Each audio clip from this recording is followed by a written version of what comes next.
Hello everyone! Tapos ang aking Christmas tree pero wala pa siyang dekorasyon. Ayan.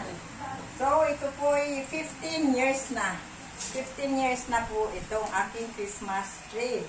So ang yung ginagawa ko lang ay tinatago ko isa-isa. So kasi by layering ko ito. Ito po una. Then ito is one layer. One layer pa ganon. So letter A, letter B, letter C, letter E, letter E. Yun po. Ilalayer nyo po. Pagsama-sama nyo yung letter A, letter B, letter C para po madali po siyang i-assemble. Kasi pag hindi nyo po siya pinagsama-sama yung letter A, kayo po'y mahihirapan kasi hahanapin nyo pa yung kanyang kapartner. So, yun lang po aking tips.